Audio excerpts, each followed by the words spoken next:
सोमनाथाय नमः। ॐ मल्लिकार्जुनाय नमः। ॐ महाकालेश्वराय नमः।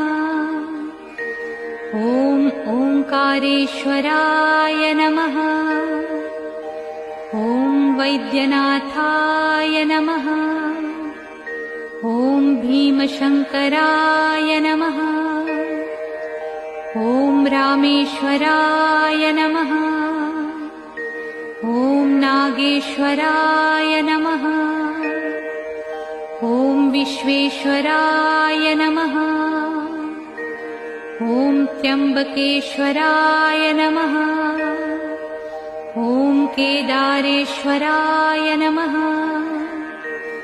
ॐ भुस्मेश्वराय नमः।